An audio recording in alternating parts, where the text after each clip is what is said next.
Boa noite, sejam bem-vindos ao nosso podcast aqui de Estéreo. Hoje, presença especial diretamente da terra de Israel.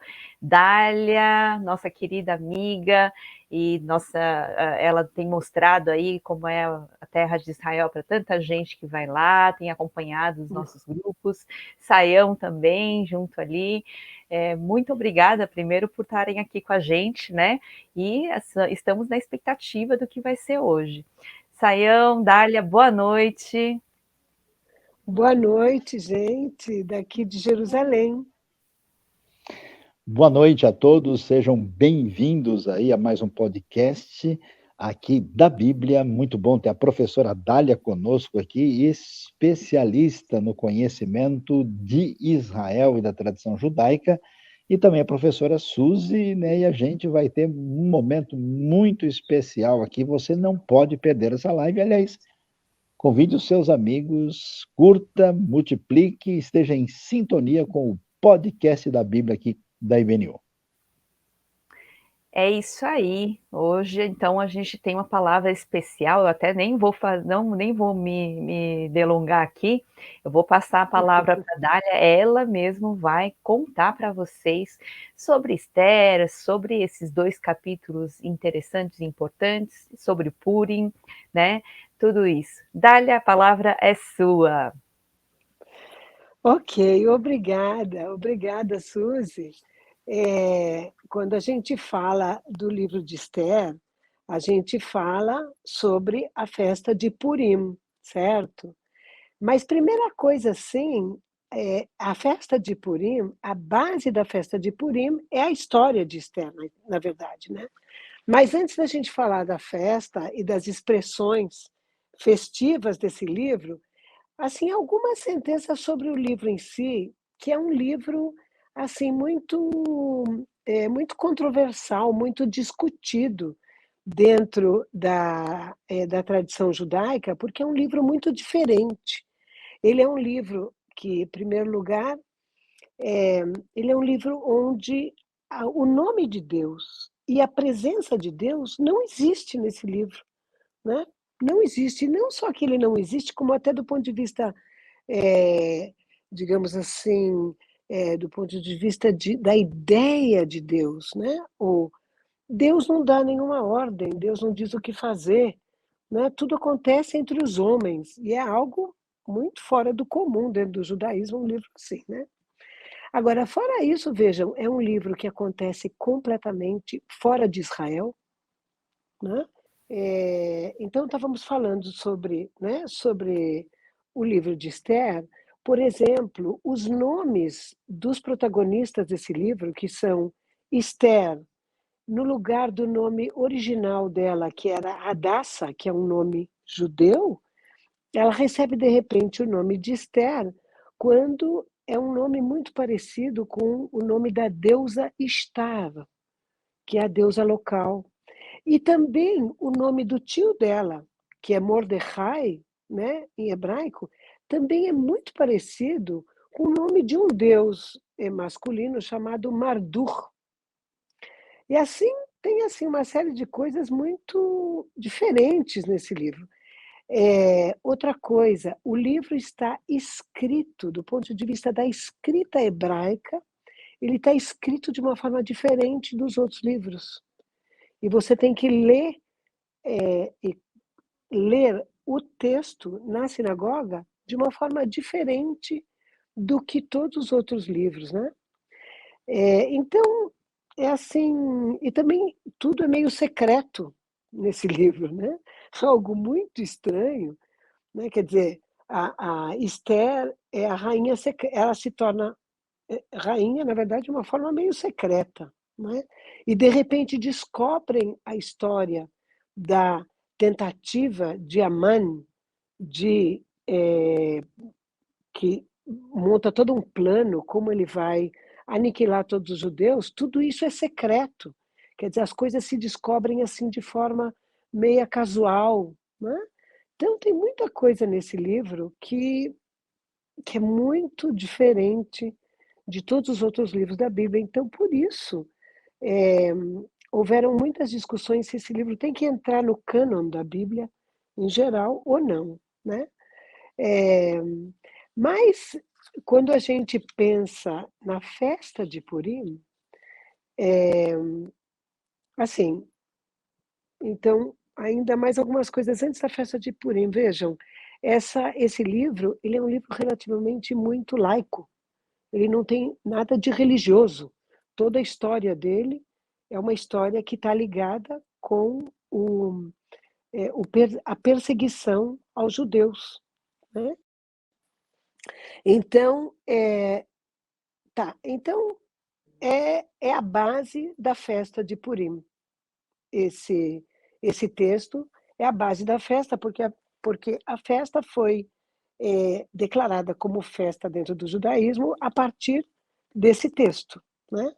Então, a festa de Purim é uma festa também muito diferente. Ela é uma festa muito alegre, por um lado, porque ela tem que ser o festejo, na verdade é o festejo, a partir do fato de que Esther conseguiu salvar os judeus, né? Então, ela se torna uma festa muito, muito feliz, muito alegre.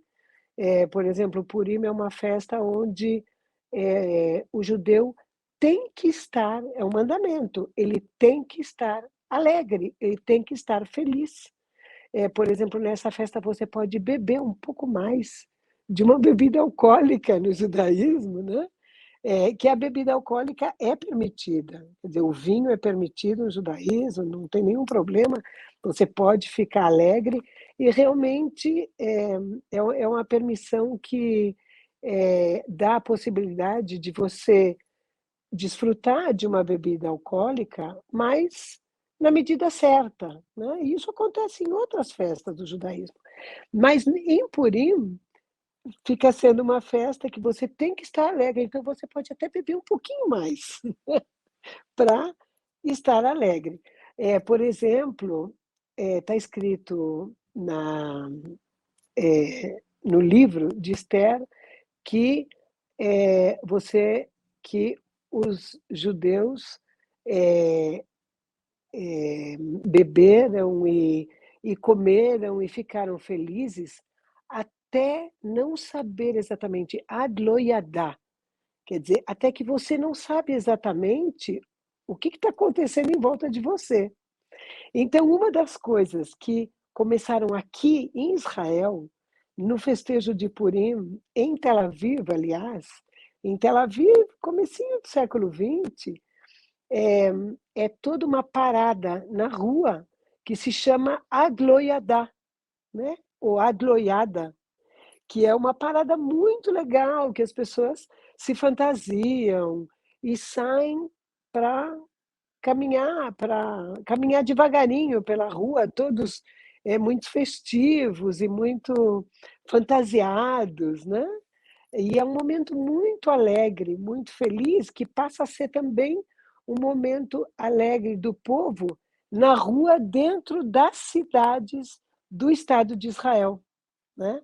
Então, aqui em Israel, essa festa é uma festa onde há verdadeiros palcos no centro da cidade, e as pessoas estão convidadas a vir cantar e dançar sobre esses palcos, né? Esse é o festejo fora de casa, né? Para as pessoas que até são um pouco menos religiosas e talvez ou leem o livro de Esther antes de sair para a rua para festejar, ou nem vão para a sinagoga e simplesmente festejam na rua, né?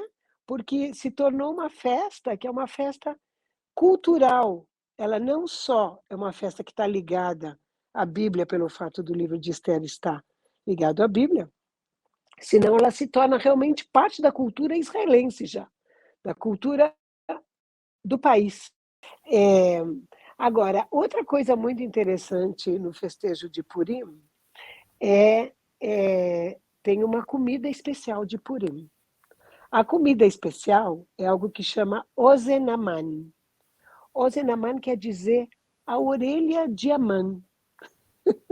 Então, uma das coisas é, as pessoas preparam isso em casa, mas também em Israel tem Oznei Aman em tudo que é lugar, em tudo que é confeiteria, em tudo que é padaria, esse tipo de lugares, você pode comprar essa Ozen Aman e levar para casa, e todo mundo come Ozen Aman em Purim. Ozen Aman quer dizer o ouvido de Aman, né? Quer dizer, se come a orelha, o ouvido do Aman, como se fosse assim, meio um puxar de orelha para Aman, né? Depois do que ele fez. Então, ele merece que a gente puxe a orelha dele, né? E, e assim se come a orelha de Aman, né? Então, que é algo feito de massa e é recheado. Agora, hoje em dia, com a criatividade culinária dos israelenses, já tem tudo que é tipo de recheio, né? Tem até recheio de doce de leite, imagina só, né? Que é algo que vem da América Latina para cá, né? Chegou da América Latina. Tem uma série de recheios, tal, chocolate, não sei o quê. Algo muito doce, muito gostoso, né? Um tipo de, como uma bolacha recheada, né? E tem um formato triangular, esse, esse Ozenaman, né? Ele sempre tem o mesmo formato, e também tem diversos tipos de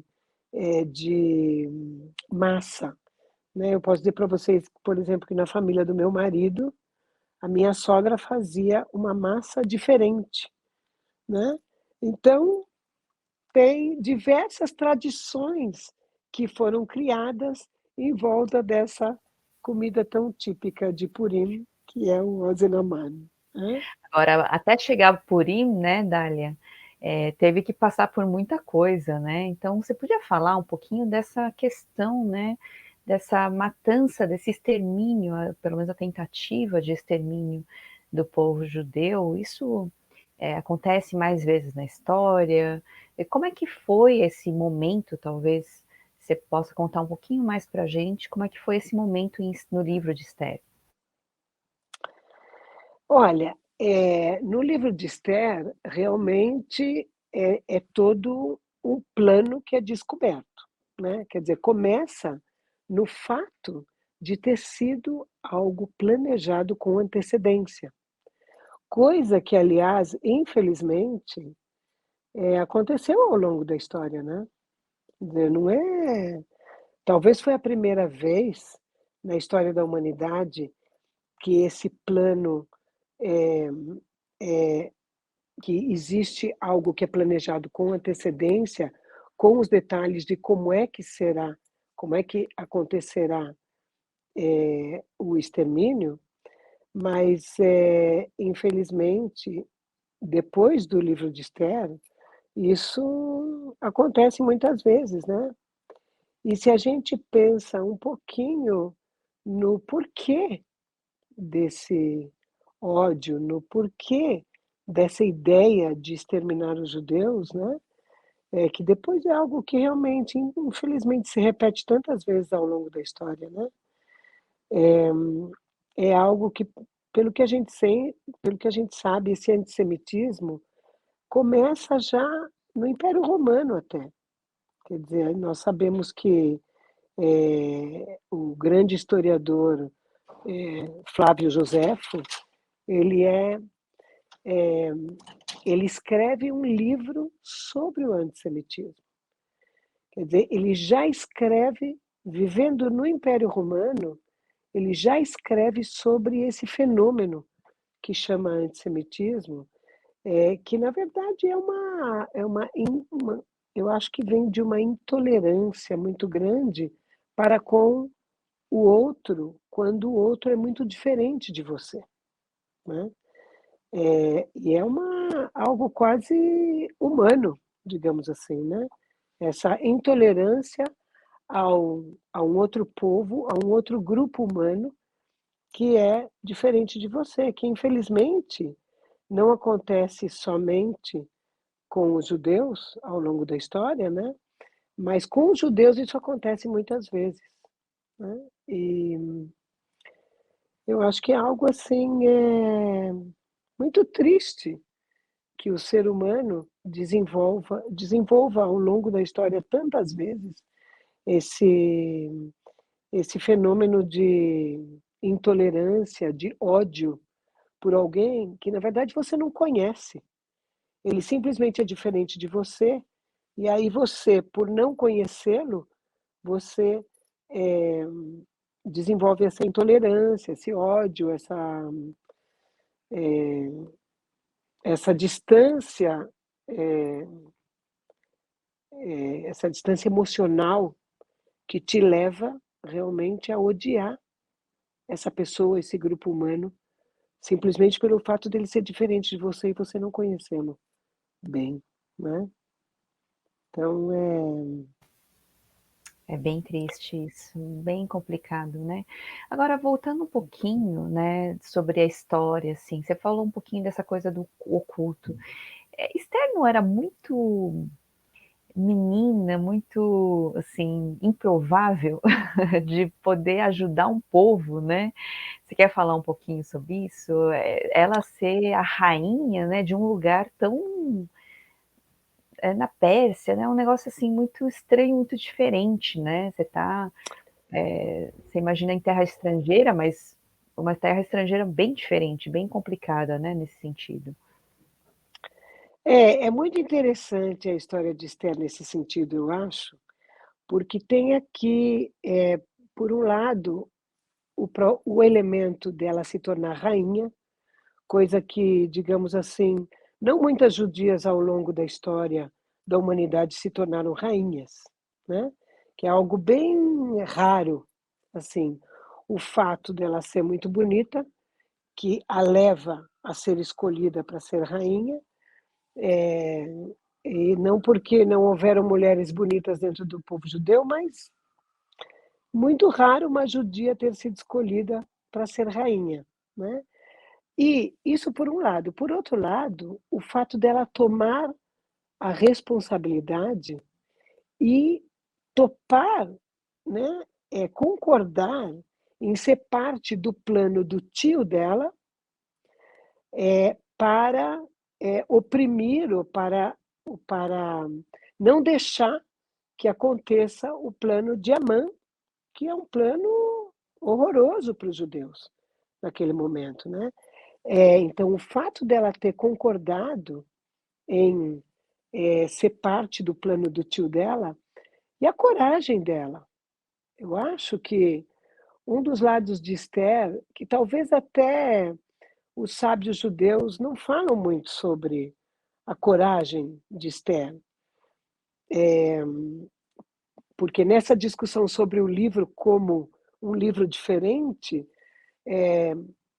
o fato de uma mulher ter tido a coragem de entrar num papel desses, é algo que não é tão falado pelos sábios judeus, porque uma coragem de uma mulher naquela época, não sei se seria, eh, tão, admirada, né, mas afinal de contas, ela ela tem um papel importantíssimo aqui, né, e ela periga a vida dela para ajudar o povo dela, né, quer dizer, quando ela vai falar com o rei, ela está perigando a vida dela, porque ela isso podia ter terminado completamente diferente do que terminou, né. Então esse lado, assim, da coragem de uma mulher numa época que a mulher não tinha voz, e obviamente que se não tinha voz não era escutada, né. É algo assim que, sem dúvida, eu acho que a nós mulheres hoje em dia, é é é algo que te dá, assim, uma admiração por uma mulher que resolve ser parte da história, né, fazer Sim. parte da história e pegar essa função e levá-la adiante, né. Com certeza. Agora, assim, Dália, pensando naquela época, era algo bem diferente. Você falou aí da diferença, né, do judeu, a gente vê não só aqui, mas na história de Daniel também, Por quê? Porque os reis tinham aquela coisa os súditos tinham que se curvar, tinham que se prostrar diante do rei, né? Existia uma adoração ao rei, né? Ao rei, enfim, depois a gente vai ver isso aos Césares, né? Lá na frente também. E o povo judeu parece que não se curva ao rei, né? A gente vai ver isso outras vezes. O que acontece? Por quê? E talvez seja isso um dos grandes motivos que levavam os outros povos a odiarem ou a criarem um ranço, né? Uma raiva do povo judeu. Uhum. Eu acho que sim, eu acho que a pergunta está no lugar certo, porque o povo judeu tem algo, por um lado, uma humildade muito grande perante a Deus, mas o povo judeu tem algo assim quase que eu às vezes chamo de um tipo de uma teimosia pela, pela forma de vida do judaísmo. Quer dizer, há um orgulho muito grande, né, de você ser parte desse povo, um orgulho muito grande por você ser, como diz a Bíblia, parte do povo escolhido por Deus, né? E, por outro lado, assim, essa sensação de que você é parte de algo muito importante, que é servir a esse Deus maravilhoso, e que você não pode abrir mão dessa tua função dentro da história da humanidade, né? E isso às vezes é mal entendido, porque não é que há aqui eu acho que isso não pode ser chamado de um orgulho demasiado orgulhoso, digamos assim, né?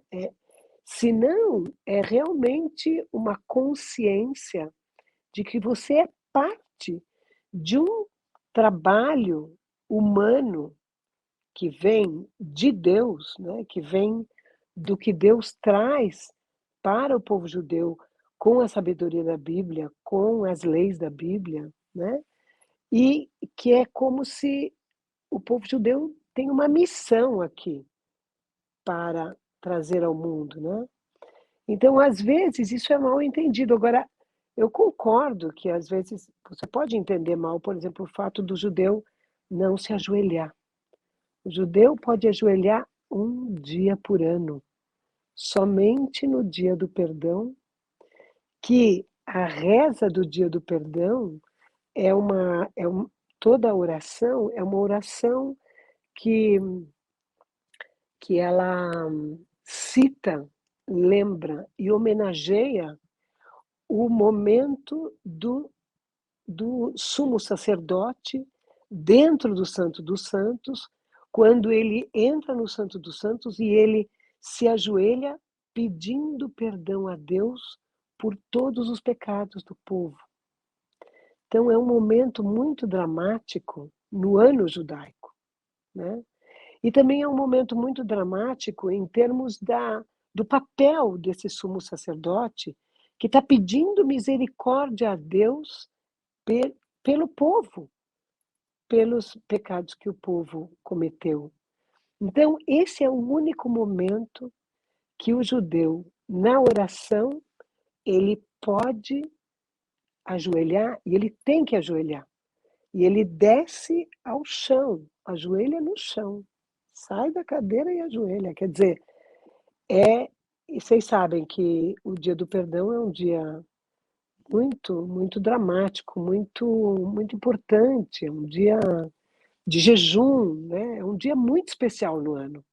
Então é o único dia que isso é permitido, porque aí é realmente o único momento que você pode ajoelhar, é ajoelhar a Deus nesse momento, tá? É interessante E, que isso lembra também a questão do servir ao único Deus. Você só tem um Deus, né? Então ninguém mais, nenhum rei, ninguém pode ser esse Deus, não pode pegar o lugar de Deus. Isso é bem Exatamente. importante lembrar, né? É, exatamente, quer dizer, esse Deus, ele é único. E ele é o único que realmente merece que você ajoelhe a ele um dia por ano, né? Então, ajoelhar a um rei, quem é um rei, no final das contas, né? Hum. Quer dizer, até os reis que aparecem na Bíblia, né? Nos livros de reis, etc., Uhum. são todos seres humanos, eles não são Deus. Eles são pecadores, todos eles, né? Cada um da forma que é. Quer dizer, realmente isso vem de uma seriedade muito grande, de um relacionamento muito sério com o papel do judeu aqui no relacionamento dele com Deus.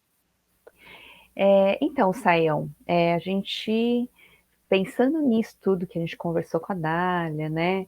Mas lembrando um pouquinho, eu queria pedir para você falar um pouquinho sobre a questão da Esther, né? Porque ela era uma mulher nova, muito novinha, ela era estrangeira. E como é que aconteceu isso dela conseguir se tornar uma rainha, né, no lugar de Vasti, né, e que tinha sido não deposta, mas tinha sido colocada de lado, né? Então, a história toda, né, que a gente vai ver, especialmente olhando aí o capítulo 2, né, ela é absolutamente inusitada, né, porque a gente tem o cenário, né, a Dália mencionou bastante aí, no contexto da cultura judaica, como é que o Purim é trabalhado, até é bom todo mundo ouvir, né, aí que a gente está falando da maneira como o pessoal faz, isso não quer dizer que a gente está referendando ou dizendo que todo mundo tem que comemorar Purim ou tem que beber isso ou aquilo, né? Simplesmente estamos descrevendo o cenário para o entendimento da situação e o que a gente vê é um cenário em que você não tem mais a terra, né, à disposição do povo, você tem um cenário do povo no ambiente do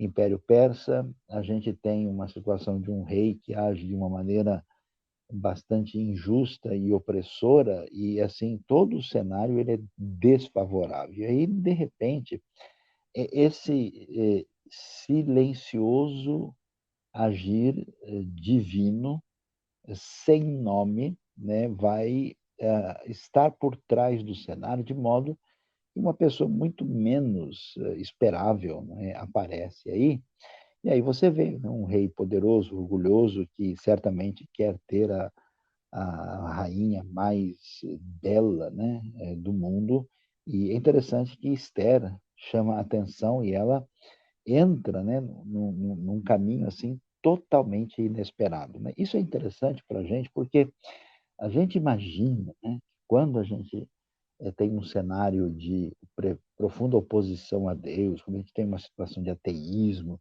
quando a gente tem uma situação de afastamento, parece que o povo religioso fica desesperado como quem está correndo para ajudar Deus. Eles pensam assim, se a gente não for ajudar Deus e não der uma força agora, tudo estará acabado, né? Eu vejo bastante desse tipo de postura que acredita que as coisas vão acontecer por causa do trabalho e da força deles que acontece nesse momento, né? E o interessante nessa história é que a gente observa que o texto assim mostra, né, um silêncio divino total nesse cenário, né?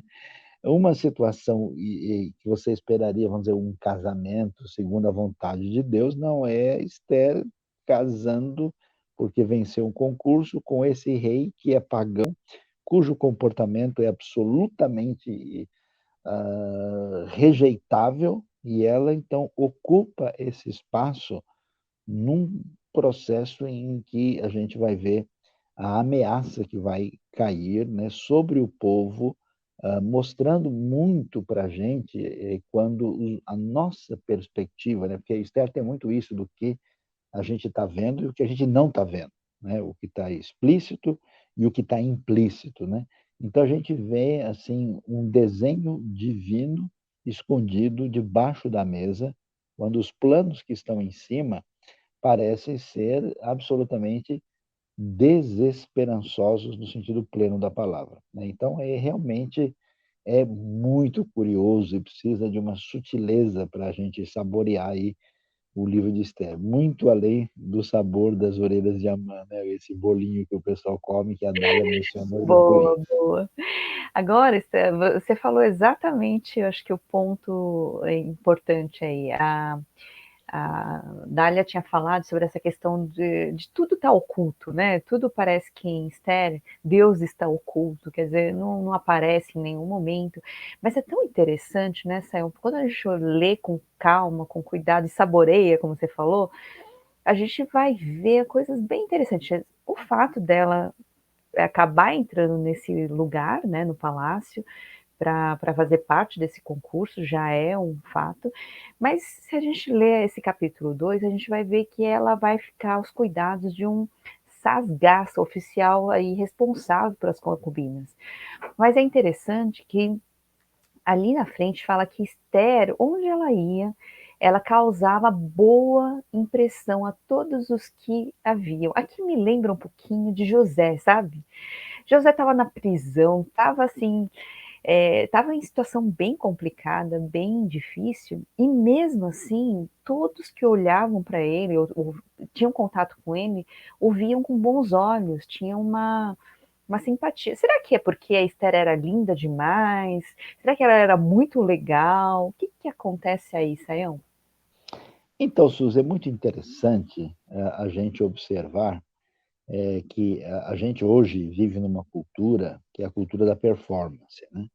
Então, quer dizer, como é que você sabe que uma pessoa está agindo da maneira esperada ou não, né? É quando ela tem um QI elevado, quando ela fez o melhor curso, quando ela teve um desempenho extraordinário, né? Que fez toda a diferença, e parece que o fator determinante é um fator mais à la Xerxes, né? Isso que define as coisas.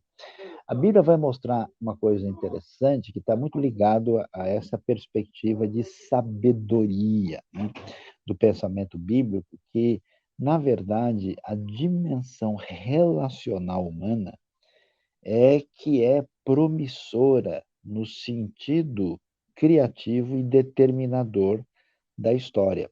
Então, existem pessoas que são convidativas, existem pessoas que têm uma simpatia diferenciada, existem pessoas que, em vez de criar uma relação de ruptura, ruído no ambiente, elas produzem um elemento favorável. E Esther não é só uma moça bonita, porque Provérbios mesmo diz que existe moça que é bonita, mas que não tem a mínima noção de nada, e ela é como um anel bonito no focinho de um porco, né? Ou seja, não adianta ter simplesmente uma boa aparência, né? Isso não define. A mesma coisa, não adianta alguém simplesmente ser inteligente. Eu conheço gente inteligente que é insuportável, né? E a gente vai ver que Esther, vamos dizer assim, ela é uma moça graciosa. Ela é uma moça cuja maneira de se relacionar com os outros, ela é cativante. E olha só, o mundo demorou mais centenas de anos para descobrir um negócio que eles deram o nome de inteligência emocional. E que na Bíblia está mais do que caracterizado, que a gente, como você mencionou com razão, você vê isso em José, né? Você vê isso em Davi, você vê isso em Esther, você vê isso em Neemias, mas Neemias também trabalha para o rei num período semelhante a esse, e ele sabe se posicionar, né?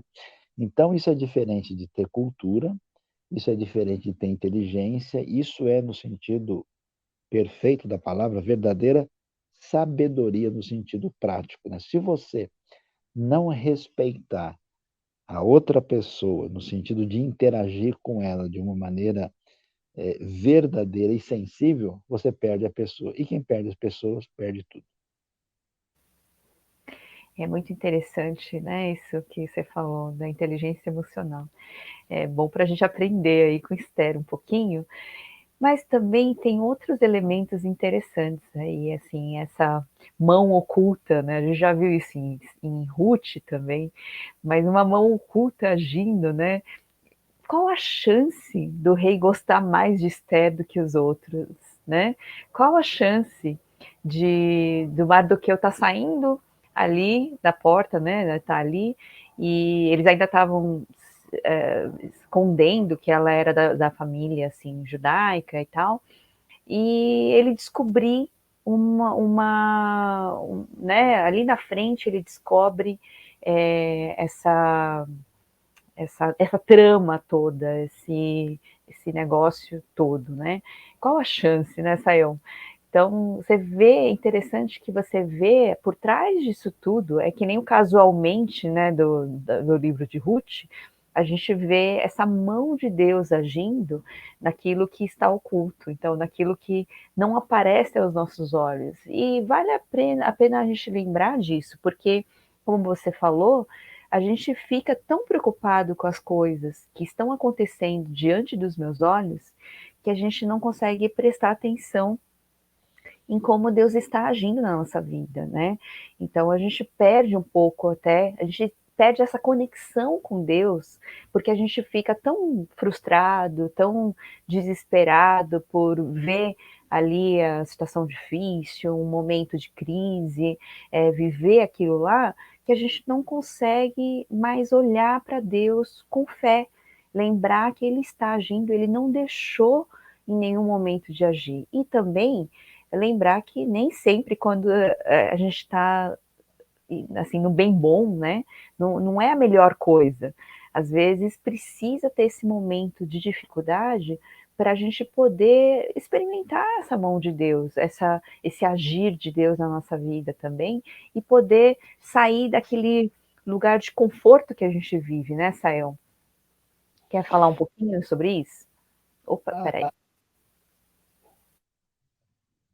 Sim, eu acho curioso, né? Porque, de fato, a gente, quando analisa, né, o cenário de maneira superficial, a Bíblia sempre nos apresenta uma proposta, um convite para ouvir a palavra divina, no sentido de você ver a realidade segundo Deus, né?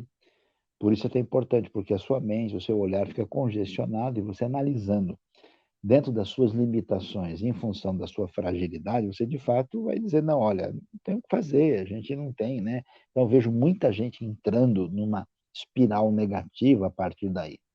E a pergunta é, essa espiral negativa, ela é uma realidade que deve ser considerada até que ponto? É interessante que Esther vai dizer, por incrível que pareça, que esse elemento negativo é muito pior do que poderia imaginar.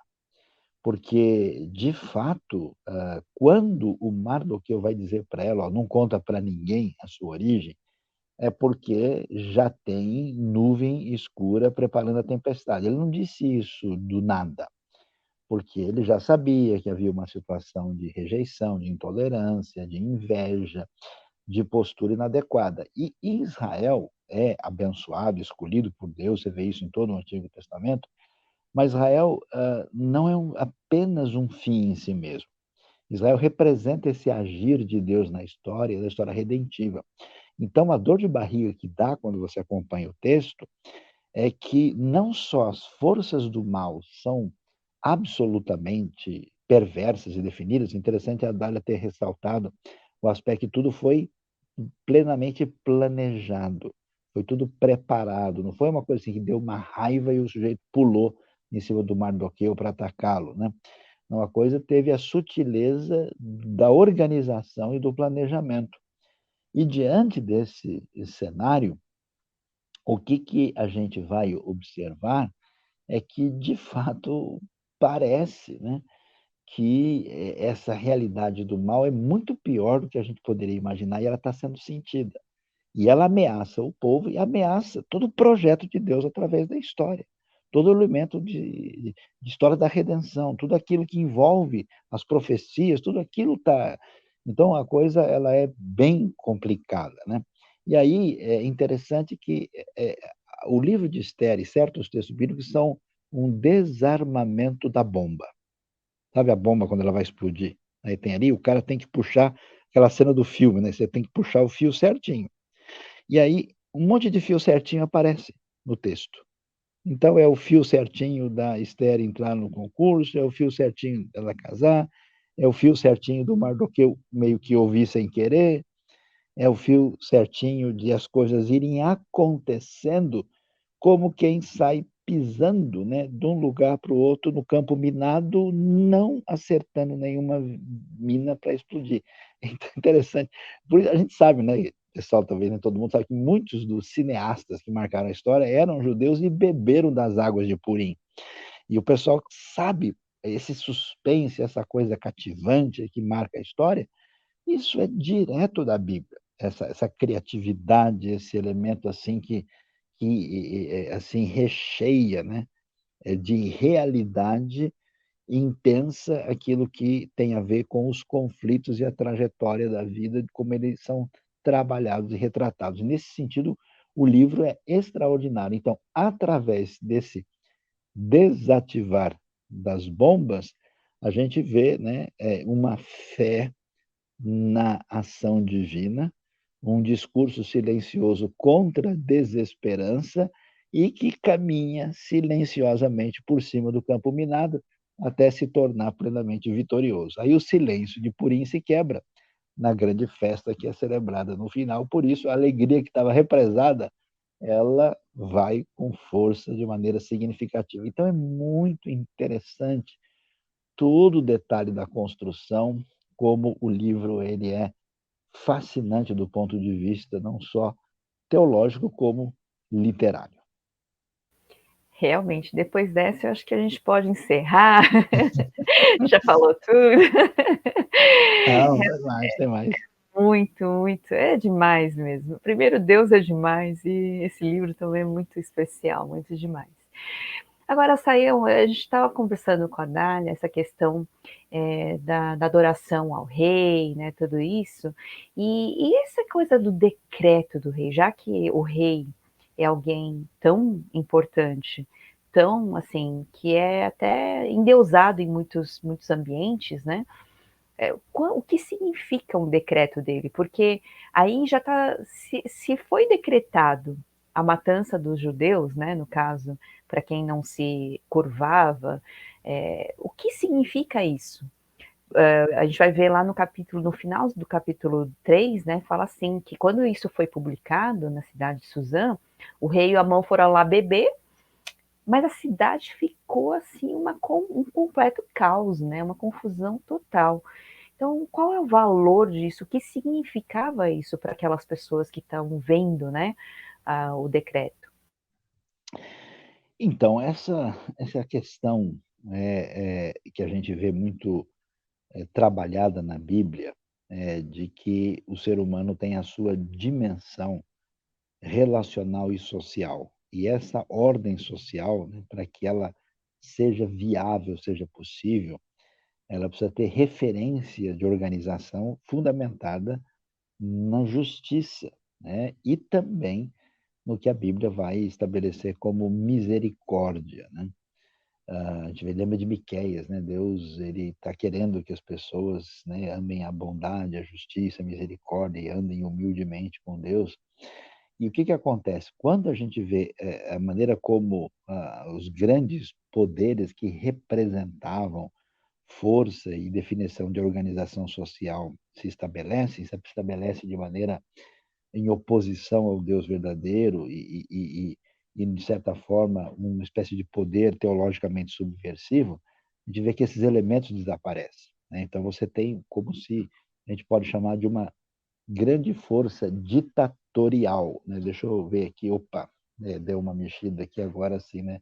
Tá vendo? Eu falei do poder ditatorial, até apagou a luz aqui, o negócio realmente são trevas, né? Perfeitamente.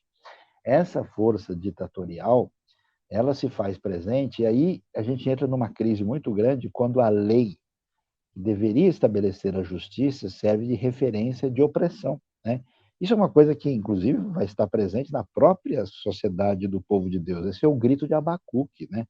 Quando ele vai falar que a lei é torcida, que só existe litígio e que nada acontece e ele fica desesperado. Então, aí você tem, né, esse tipo de lei que deveria beneficiar a população e é uma lei que é arquitetada, fundamentada, né, em planos perversos e assassinos, e ela se estabelece de maneira irrevogável. Historicamente, não só os judeus, né, em várias vezes na sua história, como também os verdadeiros seguidores de Jesus enfrentaram certas definições legais que os ameaçava de maneira total e completa, né? Isso evoca de novo esse palco, né, de cenário de luta entre o bem e o mal na sua radicalidade, né? E aí é uma coisa assim que a gente olhando você diz, pronto, não tem saída, porque nós estamos falando de um império mais poderoso que já existiu até então. A gente tem uma situação absolutamente única, tremenda. Então, a gente fica assustado, né? De um lado, você tem esse plano perverso que está assinado exatamente por um império que não pode mudar a lei. Que tem essa coisa dos medos e persas que se fundiram nesse grande império, que as leis não podem ser revogadas, não se volta atrás. Mais uma marca de orgulho, né? E então a gente olha e diz, não há o que fazer, né? Então, assim, a gente olha para frente, voltando para o nosso campo minado, não tem campo, só tem mina agora. Com essa definição, a gente não vê saída. E do outro lado da mesa, né, nessa história está a externa. Você fala, como assim? Que a gente já passeou, já conhece o final da história, mas assim, no meio do negócio, você fala, ixi, né, falando português claro de hoje, a gente diria o quê? Ixi, deu ruim. Agora esse negócio não tem o que fazer, né? Boa, exatamente isso. E muitas vezes a gente faz isso na nossa vida, né? A gente enxerga e realmente não vê saída, não tem. É só mina mesmo, só o campo inteirinho cheio de mina. E a gente não tem nem como voltar atrás, né? A gente não tem como voltar e tentar viver de novo, fazer alguma coisa diferente, tomar outra decisão, né? E aí, o que, que a gente faz, Sayão? A gente pode continuar confiando em Deus? E aí? Essa história mostra isso ou não, né? Porque parece que agora, assim, no capítulo 3 termina justamente desse jeito, né? O desespero total e a gente não tá vendo nada, a gente não vê Deus, a gente não vê nada. Vale a pena confiar? É uma pergunta para a gente pensar. Então, acho que um elemento muito forte em Esther, né, e que é um problema muito sério para o povo de hoje, né? O povo de hoje é um povo impaciente, né? É um povo que não aguenta nada. O sujeito ele fica uns 3 dias com gripe, né? Ele machuca o pé, ele tem uma situação em que ele é obrigado a ficar quieto, ele fica desesperado, ele não aguenta, né? Hoje a gente vê quantas pessoas dizem, não, eu sou ansioso demais, eu não aguento ver o negócio, eu preciso ver a coisa aqui agora, né? Então, o livro de Esther e outros textos bíblicos semelhantes, eles são exatamente, né, um pé aí no freio desse tipo de atitude, para que a gente desacelere e entenda que não adianta se sentir dono da história, porque você não é. Não adianta, né, entrar nesse processo até mesmo de autodestruição psicológica.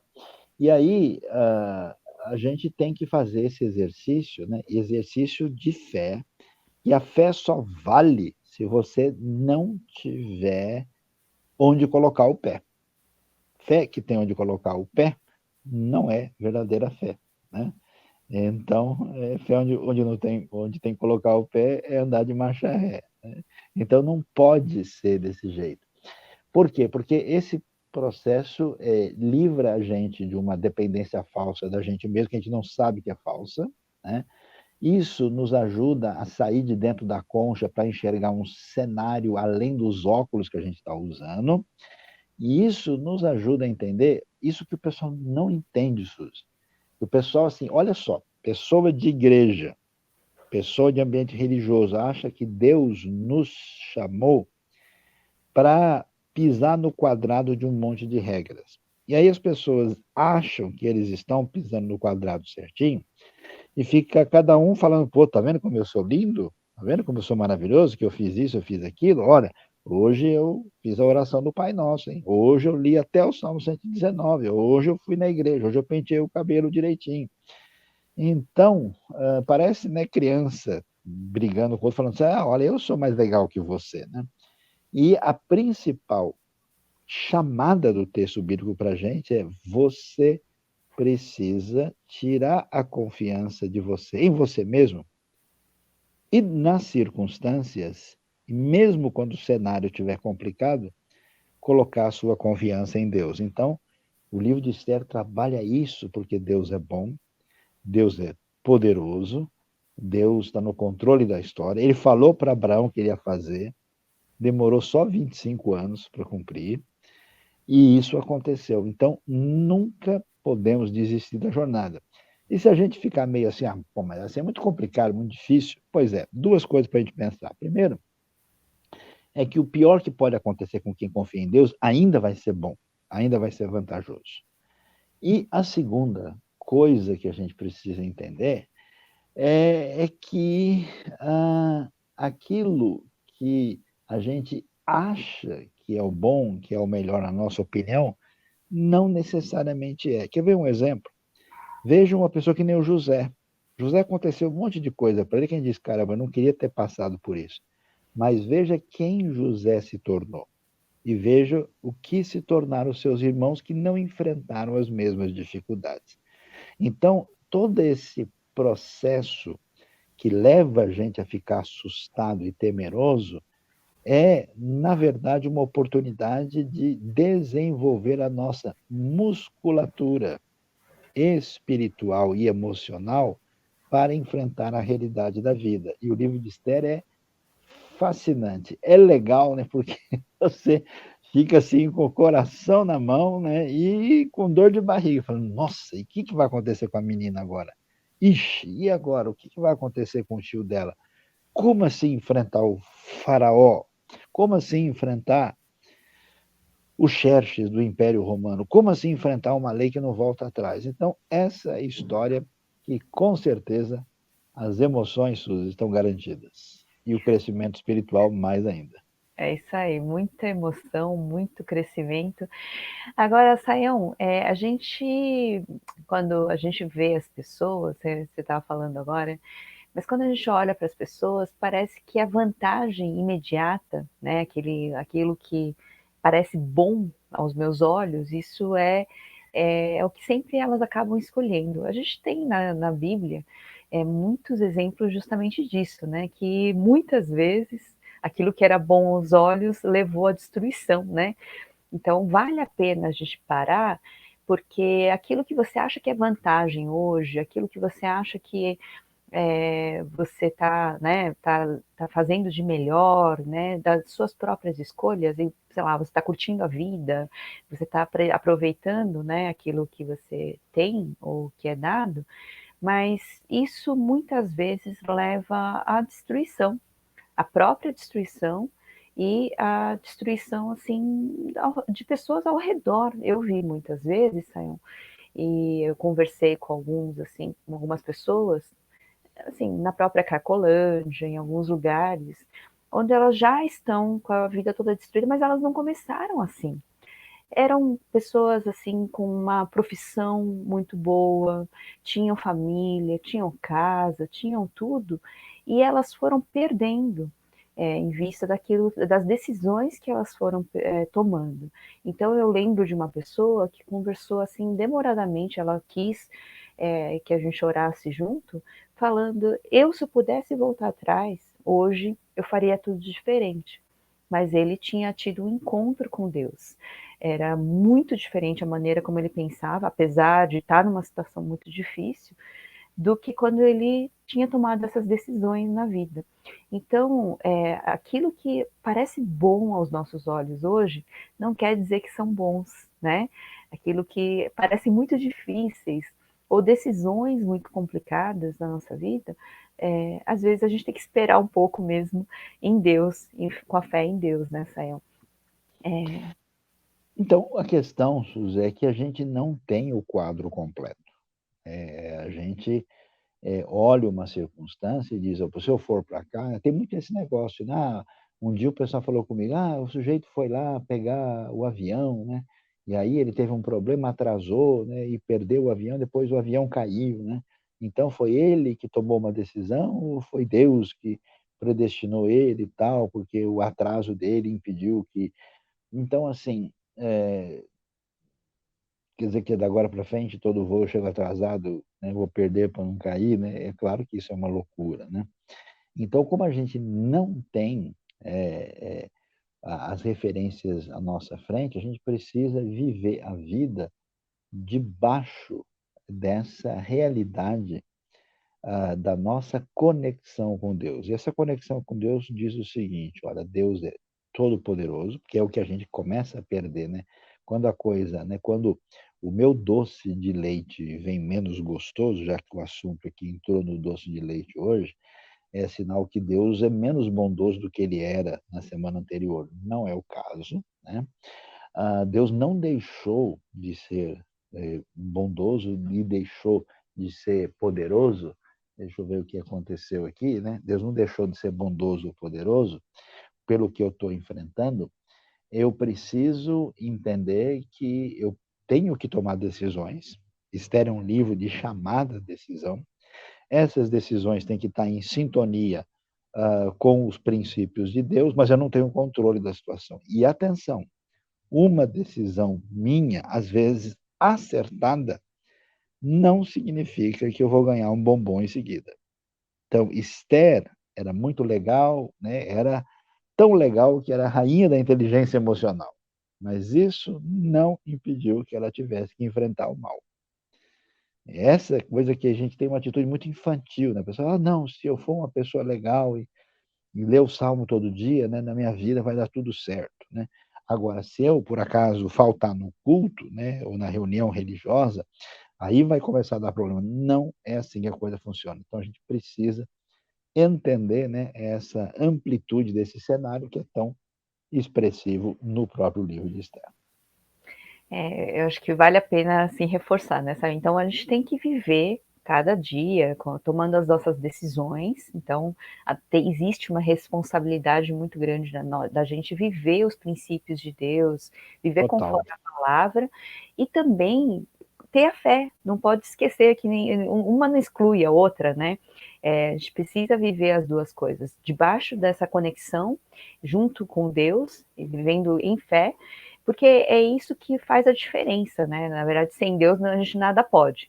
Agora, também não dá para falar assim, olha, não vou decidir nada, não vou fazer nada, ficar de braços na mão de Deus, né? Está na mão de Deus. Isso não é verdade. Então, eu acho que é muito importante a gente ver nas histórias bíblicas, não só aqui, mas nas histórias bíblicas, a gente vai ver exatamente isso, mostrando a ação de Deus na história e as decisões das pessoas, como elas vão vivendo a sua vida em confiança, com essa fé em Deus, né? Então, eu acho que vale reforçar aí essa questão. A gente vai ver um pouco, Sayão, mais para frente, como é que esse plano se desdobra, né? Mas só mais um pouquinho, aqui caminhando um pouquinho, sobre o pedido de Mardoqueu a Esther, porque ela realmente se tornou a rainha. Mas eu acho tão interessante aquilo que ele fala, né? Ele passa primeiro, eu acho que vale duas coisas. Esse momento do lamento, né? Quando ele descobre que ele que dessa trama toda, né? Ele coloca pano de saco, cobre de cinza, vai para a cidade, ele chora assim amargamente em alta voz, né? Aí ele, assim, é bem diferente essa maneira de você mostrar tanto tristeza, né, como tudo isso que ele está sentindo. Você pode falar um pouquinho sobre isso? Por que eles faziam isso? Não podia chorar ali, podia até chorar alto, mas chorar ali no cantinho, né? Precisa tudo isso? Não, Suzy, uma coisa interessante, né, que a gente, talvez, por uma série de influências culturais e históricas, a gente aprendeu que pessoa inteligente e civilizada esconde ao máximo os seus sentimentos e as suas emoções, né? Então a gente tem esse jogo de aparências, né, que monta o tabuleiro social, né? Só que demorou muito, né, para a ciência emocional da realidade humana, né, os terapeutas, psicólogos, assim, entenderem que esse tipo de comportamento ele é traumatizante, ele é problemático, ele cria instabilidade interna. E é curioso como a sabedoria da Bíblia, ela relata isso, né, essa importância do que tem dentro se manifestar de maneira concreta. Então, diante de uma situação de sofrimento, de luto e de dor, não é para fingir que não houve nada. Não é para dizer, entre aspas, eu tenho fé e, portanto, eu vou ficar sorrindo quando está sangrando lá dentro. Então, no ambiente, da maneira como a cultura hebraica acaba sendo formada, a gente tem, né, a importância e o valor do lamento, que curiosamente a gente vê hoje meio que desaparecido, né? Parece que uma pessoa supostamente vitoriosa, ela não deve nem lamentar nem chorar, né? Ela tem que, entre aspas, ser forte. Na Bíblia não é assim, tanto que não é o próprio Jesus vai chorar no sepultamento, né, de Lázaro, lá em João 11. E essa questão desse lamento ele é importante. Então, Mardoqueu realmente expressa isso com toda aquela vigor, aquela realidade, que não só tem um impacto social, fortalece a unidade do povo debaixo da mesma situação, marca a importância do que está acontecendo e é terapêutico do ponto de vista emocional e até mesmo tem um papel a cumprir na caminhada de espiritualidade diante de Deus, né? Então, É parece que interessante. não, mas é importante dizer, vou chorar, desculpe, mas eu vou chorar. Isso tem o seu valor. É interessante, Sayão, que hoje a gente vê os psicólogos, todo mundo falando, você precisa expressar as emoções, né? Ensinando, olha, isso é tristeza, isso é mágoa, isso é, né? A gente tem que reaprender a expressar, porque justamente a gente acabou se fechando, né? E deixando de expressar aquilo que a Bíblia tão sabiamente mostra para a gente, né, Sayão? Agora, uma coisa muito interessante assim, se a gente fosse uma pessoa leiga, né, não conhecesse a história de Esther, falasse, nossa, ela é muito bonita mesmo, ela chegou lá, ela é muito simpática, e aí ela conseguiu ganhar, conquistar isso, esse espaço, né? Aí Mardoqueu vai lá, fala, primeiro pede ajuda, fala, olha, o pessoal quer matar o nosso povo, né? Fala tudo isso, mas olha aqui que ele fala, ele quando recebe a resposta, fala, ai, mas eu não posso, porque ele nem me chama a presença, o rei não me chama a presença dele já faz muito tempo, há 30 dias. Então ela coloca toda a limitação, e aí ele fala assim: você não vai ser a única a escapar dessa hora. Quem sabe não foi para esse momento que você chegou à posição de rainha. Isso é forte, né? A maneira como ele fala, assim, entra lá no fundo, parece um, né? Se fosse um filme, aparecia aquele, né, aquele som de fundo, assim. É muito forte, né, Sayão? O que quer dizer isso? Quem sabe você tenha sido colocada aí para isso? Então, essas observações assim profundas, e esse texto é muito importante, muito forte, elas vão primeiro mostrar para a gente que a peça que envolve a nossa vida, ela está num quebra-cabeça maior, né? O indivíduo, às vezes, olha só para o seu próprio umbigo. Então, você, por exemplo, você que se considera, né, discípulo de Jesus, você está no curso X, você está na empresa tal, na profissão assim, na função X, numa atividade aqui e ali, e você imagina, né, que é isso que está ali, mas a pergunta é qual é a razão de ser o significado disso no quadro maior. Então, Esther, Esther, você nasceu para ser rainha, você é bonita demais, você é boa gente. Será? O que significa ser rainha num propósito maior? Isso tem a ver com a nossa vida, por exemplo, que quando não é vivida num sentido maior de missão, ela perde significado. E muita gente, vamos assim dizer, bem-sucedida no contexto do mundo de hoje, ela encontra um vazio e uma situação de sofrimento porque o simples fato de ser rainha perde o gosto também. Então, qual é a razão de ser da sua existência? E a trama é complicada, né? Porque mesmo quem está numa posição boa não vai enfrentar um cenário positivo o tempo todo. Então, olha, o rei não me chama há muito tempo, o momento não é favorável, né? É a coisa aqui, ela parece estar complicada, e aí vem o inescapável, né? Que não dá. E aí é uma coisa importante para a gente ouvir. Ficar parado e não assumir e se omitir é uma decisão, é um passo. Não adianta a pessoa falar, não, mas eu não fiz nada. Então, o que você fez foi exatamente o nada. Então, é impossível não decidir na vida, né? Essa situação em que a nossa caminhada, ela determina em grande parte aquilo que a gente é, né? Num certo sentido, a gente já é alguma coisa, mas a gente também se torna. Esse se tornar tem a ver com a nossa trajetória, que envolve as nossas decisões, e elas são fundamentais como elemento transformador da história. Então, nesse sentido, a fé bíblica não é só ortodoxia, ela também é ortopraxia.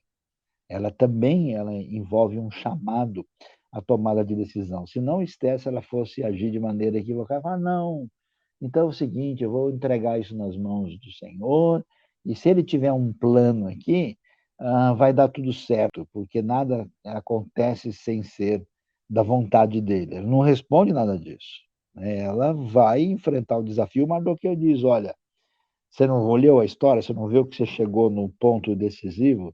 Você está aqui, né, naquele lugar da batalha de alguém que põe o dedo aqui e muda a história. Você está na posição, você tem a responsabilidade. E aí Esther, interessante, fica com essa responsabilidade. E aí o que é interessante? Que a gente acha que quem manda no mundo são os xerxes, os césares, os faraós, os poderosos. Esses têm poder de mudar a história. E o que o texto diz? Que a menina que era bonita e sabia se arrumar, que agora o momento de decisão da história passou pela mão dela. Ou seja, gente simples e comum, colocado por Deus nos lugares certos, são determinantes na transformação da história, e isso é um convite profundo à responsabilidade, à tomada de decisão, que muita gente fica empurrando com a barriga, protelando, dizendo, né? Um dia, Suzy, o cara chegou para mim, não, eu só vou fazer tal e tal coisa quando Deus me tocar. Aí eu perdi a paciência e falei assim, sabe de uma coisa? Eu acho que você está precisando se tocar e tomar uma atitude, porque isso não tem nada a ver com Deus, né? Tocar em você, você tem que se tocar e começar a tomar uma postura, porque, né, não é assim que a gente deve proceder. Eu acho que tem um quê aí, Sayão, de, assim, que a gente vale a pena refletir, que eu acho que as pessoas esperam que trovão caia do céu, que Deus fale em alta voz, né, que Deus venha, e talvez esse é o toque, né, de Deus, ele precisa gritar, mas às vezes a situação mostra que ele está gritando, ele está falando, né, em alta voz, ele está mostrando tão claro, e às vezes nem é esse momento. Eu acho que está tão claro, mas às vezes a gente está tão em si mesmado, sabe, dentro de si mesmo, que a gente não consegue enxergar essa ação mesmo de Deus, né? Esse momento de Deus chama, olha, vem participar disso. Eu estou chamando você para a missão, né? Você, só que assim, se a gente não está com a conexão com Deus em dia, né, em sintonia com Deus, a gente não vai entender isso, né? Então, eu acho que vale a pena a gente, sempre quando tiver uma situação assim, será que eu estou em sintonia com Deus? Peraí, será que Deus já não está me falando há muito tempo para que eu tome essa decisão? Então, eu acho que é importante a gente ponderar um pouquinho melhor isso. Não adianta a gente esperar assim, sentir alguma coisa muito forte ou ver uma coisa, né, assim, grandiosa. Na verdade, são as pequenas coisas também que da nossa vida que mostram a hora justamente de agir. Deus está falando durante a nossa vida, né? Não é fora da nossa vida. Agora, Sayão, a postura dela, eu acho que é muito correta, ela toma uma decisão, né? E ela chama, interessante, ela fala assim, eu não vou conseguir fazer isso sozinha, né? Ela poderia falar, eu sou rainha, então eu vou, né, vamos que vamos. Mas não, eu resolvo, né? Mas ela não fala isso, ela fala, vocês vão orar e jejuar comigo, e todo mundo aí, até que eu vá, e se eu tiver que morrer, então morrerei. Eu acho que assim, é o clímax, né? O momento assim que vai fechar com chave de ouro esse capítulo.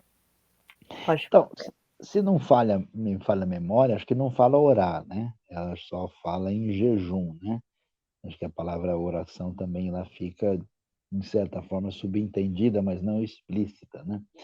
E o jejum é uma coisa curiosa, né? Porque o jejum é a admissão, né, da fragilidade, é uma experiência que diz para a gente que toda arrogância que a gente sentiu era realmente bobagem, porque olha só quem é você, como é que você fica quando você não come, né? E aí, esse jejum acontece, né? E acontece, né, de uma maneira que ela estabelece essa relação, né, de sintonia com o povo, esse aspecto que você falou de convocação de todo mundo debaixo do mesmo propósito, ainda que silencioso e frágil. E aí, isso que eu acho que é a coisa mais forte de todo o livro de Esther. Porque é o que muitas pessoas fazem na sua fé meio infantil, né? Eu só vou caminhar na vontade de Deus se eu ganhar o prêmio no fim. E a Esther diz, né, aí que é a coragem, aí você tem esse tema da pessoa que se encaixa, né, naquele indivíduo que se entrega mesmo, né, que tem uma postura de altruísmo acentuada, quando ela diz, ó, eu vou lá, e eu não tenho garantia de nada. Aí é que é fé. Ou quando se tem fé, a gente não sabe se dá pé. Ela não sabe. E ela diz: eu vou lá. E tem chance grande de eu morrer. E se eu morrer, morri. Ela não diz: não, eu tenho certeza, né? Que Deus me dará a vitória e ponto final. Ela não diz assim: não, isso aí, né? Vai dar tudo certo, né? Ela simplesmente afirma com clareza a sua expressão de coragem, dizendo: eu não tenho a opção de não tomar decisão, eu assumo a minha responsabilidade e sei que o custo pode ser fatal. Então, nesse sentido, a coragem dela é algo absolutamente fundamental e que falta em muita, digamos assim, espiritualidade pretensa, né? Então, precisamos, Suzy, de mais gente como Esther na nossa caminhada de fé. É interessante a gente lembrar também de Daniel, né? Ele entrando lá, eles também não falaram. Deus pode salvar, é verdade, ele é poderoso para isso, mas também, se ele não salvar, a gente vai continuar Tá servindo tudo e certo. adorando, tá tudo certo, né? Então, eu acho que isso falta também um pouco na nossa vida, da gente lembrar quem é Deus, que Deus é Deus, né? E que ele não está servindo aos nossos propósitos aqui, ele não precisa ficar me atendendo em tudo que eu oro e eu peço, né? E, ao mesmo tempo, ele é um Deus que está agindo poderosamente na nossa vida, mas nem tudo vai dar certo, e principalmente vai dar certo no ponto de vista nosso, né? Nosso ponto de vista. Então, são várias coisas que a gente aprende, assim, só nesse trechinho, nesse ponto aqui do livro de Esther, né? Vale a pena a gente continuar, né, Sayão, Sim. estudando, lendo, e eu vou falar para o pessoal, a gente está gravando aqui porque justamente a gente está numa situação diferente, né, Sayão e Dália de Israel, mas você pode deixar aí as suas perguntas, que a gente vai responder na próxima semana, no próximo sábado, tá? Então, Sayão quer fechar aí esse momento. Bom, eu queria agradecer muito, né, tanto a Suzy como a Dália, né, a Dália hoje especialmente participando aí, mesmo falando de Jerusalém, né, e agradecer a participação de todos nesse grande projeto de caminhada pela Bíblia no podcast e quanta riqueza a gente tem no livro de Esther. E a gente, né, pede que você continue, né, aí sintonizado com a gente e que multiplique, né, a nossa live e que lembre-se disso, né, que um livro tão pequeno, aparentemente diferente, né, Esther é aquela fruta que está na cesta que a gente olha e fala, nossa, que fruta estranha, não parece com nenhuma outra. Que gosto tem esse aqui? É inusitado e o ensino, o valor impactante do livro de Esther é algo certamente que não dá para a gente colocar em segundo plano.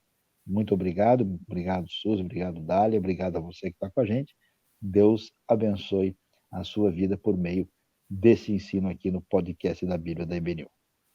É isso aí. Então, Deus abençoe a todos e a gente se encontra na próxima semana. Não se esqueça. Tchau, boa noite.